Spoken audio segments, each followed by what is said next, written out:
All right, so let's talk about one of the biggest what-ifs in the history of video games. This is a story that for years and years felt more like a myth, a piece of gaming folklore you'd hear about online. It's the question every single GTA fan has asked at some point, right? Just imagine it.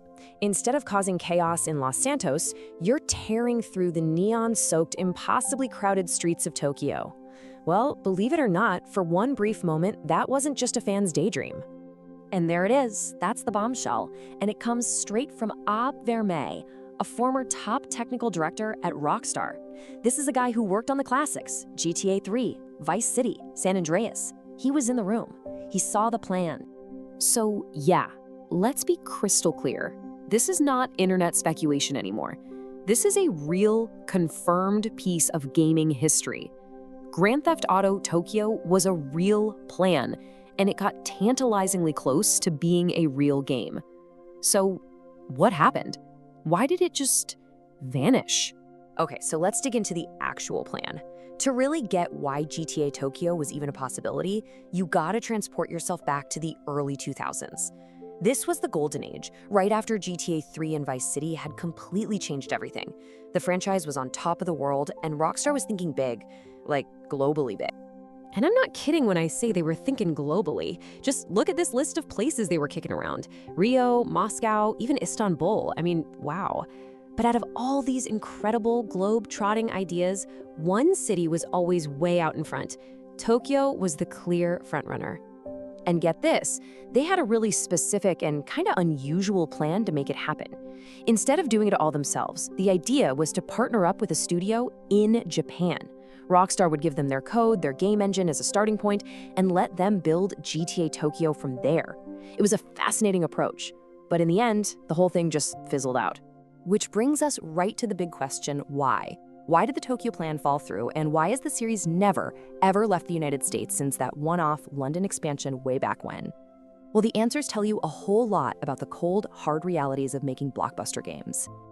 According to insiders like Vermeer, the dream of an international GTA slammed into a wall made of 3 huge pillars. First, there's the money. The series makes so much cash, it's just too risky to bet on an unfamiliar city. Then you have the cultural blueprint. GTA's entire DNA is about making fun of America. And finally, there's the modern development cycle. These games take so long to make, you can't waste a shot on a novelty project. And this quote right here, it just cuts right to the heart of it. It's pure risk aversion. When you have billions, with a B, of dollars and an entire decade of work on the line, playing it safe with a place like Miami or LA is just the path of least resistance. It's the sensible business move. And this really shows you the fundamental conflict, right? It's a tug of war. On one side, you have that creative impulse, that desire to do something new and go to what they called a left field location just for the fun of it.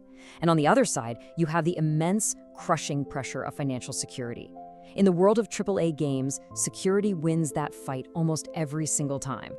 Then you've got the culture argument, and honestly, this one's huge. GTA's satire of American life works globally because American culture is exported everywhere. Whether you've been there or not, you know what New York or LA is supposed to feel like. You have that mental image. That shared pop culture knowledge is what makes all the jokes land. Trying to replicate that for a global audience, but with a different culture, that's a much, much harder challenge. And finally, there's this number. Just look at it. This is the brutal reality of making a huge game today. The time between mainline GTA games has stretched to over a decade. And when you only get one shot every 12 years or so, the stakes for picking the right city are just astronomical. There is zero room for a risky side project. So what does this all add up to for the future? If the money, the culture, and the development time are all pointing in one direction, are we as players just stuck in a loop? In this timeline, man, it just drives the point home perfectly. Look at that gap, 5 years between GTA 4 and 5. Now we're staring down the barrel of a 13-year gap for GTA 6. When the wait is that long, every decision has to be a guaranteed home run. The cost of taking a risk on a setting like Tokyo is just too massive to even think about. In the end, Vermeer's conclusion is pretty blunt. And you know what? Probably pretty realistic. He thinks we're just stuck in a rotation of the classics. Liberty City, Vice City, Los Santos, maybe a Vegas clone. His advice to the fans, basically, let's just get used to it. And that leaves us with a much bigger question, one that goes way beyond Grand Theft Auto. When a franchise gets this successful, this unimaginably massive, does the sheer weight of its own success make any kind of real fundamental innovation, like changing its country, its culture, just too big of a risk to take? It's something to think about the next time you're cruising through the very familiar streets of Vice City.